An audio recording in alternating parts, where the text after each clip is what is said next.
This video is meant to show you how to find outliers in single variable data. So the first thing, here's my data. So I've got percent obese in a state, and then I've got average life expectancy in the state, and I've got 49 states listed here. So I'm going to start to find an outlier. I first started by adding an extra column where I could label the stuff right here. It's really important to label what you're going to do, because even if you totally understand what you're doing and you know what you're doing and you just want to get that data, when you go and come back later and it's not labeled, it doesn't make as much sense. Sometimes no sense at all. I know this from personal experience. So make sure that you label what you're going to be doing. So the first thing I'm going to do is find quartile 1. So I'm going to start by saying equals. That tells Google Sheets, hey, you're going to do this for me. It tells it it's going to do the calculating. And then I'm going to start to type quartile, and it pops up with some suggestions. Quartile is one of them. Then I need to tell it where it's going to find the quartile at. So it's going to be in this group of data right here. And then I'm going to go comma 1 because I want the first quartile. And enter. So remember, quartile 1 is where you have 25% of the data. 25% of the data is less than quartile 1, and 75% of the data is more than quartile 1. Now we're going to do the same thing for quartile 3. So again, equals, because I'm telling Google Sheets, hey, you're doing the work here. And then I've got quartile. Again, it pops up with the suggestion. I'm going to tell it where to find the stuff it needs. And then comma, I want quartile 3, enter.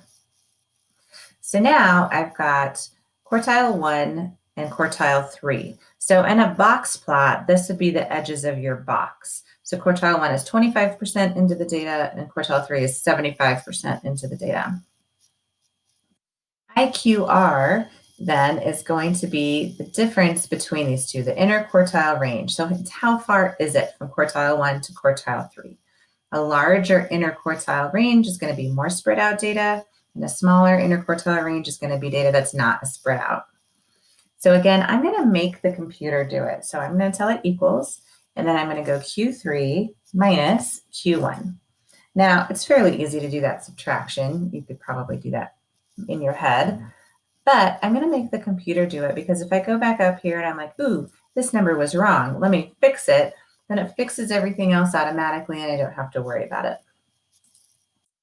Next, we're going to calculate IQR times 1.5. It's kind of our magic number for what we need to do today. So again, I'm going to make the computer do it, equals IQR times 1.5, enter. This is our magic number. Now, we're going to take this magic number and I'm going to look at Q3 and I'm going to add 7.95 to that. Anything above that is just too weird and it's an outlier. Then I'm going to take Q1 and I'm going to subtract the magic number, 7.95, and anything below that is just too low. It's just too weird, and that's going to be an outlier. So actually reverse that. We're going to do Q1 first. So equals, and then I'm going to go Q1 minus our magic number. And then for Q3, again, equals, and then Q3 plus our magic number, enter. So now anything less than 21.55 is just too low and too weird, and anything above 42.75 is just too high and too weird. Now, you can go through and look at the individual data points. You could also sort. It looks like this column is already sorted. So I look here, and 23.8 is my lowest number. Nope, not below, too weird. And then 40.8 is my highest number, not above, too weird. So there are no outliers in this data. Now, cute little trick, if you have to do the same thing for multiple data sets, you can take these and you can pull them over sideways, and it will put everything in the right column and it will do the same calculation for you with your new column of data. You can even do the whole thing at once, and it will do it correctly for you.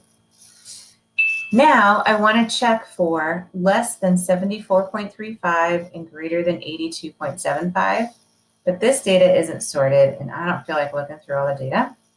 So what I'm going to do, I'm going to highlight the data. I'm going to highlight both columns because I need these numbers to stick together. Each of these rows represents a single state, and I don't want to mix up a state's obesity rate with another state's life expectancy because I'm going to do scatter plot later. So I take this, right click, sorry, go sort range, and I want to sort column C. Then I also have to include the other columns, so I just add B onto that. So at first it will sort by column C, and then if something is the same, it'll go sort by column B after that. Sort.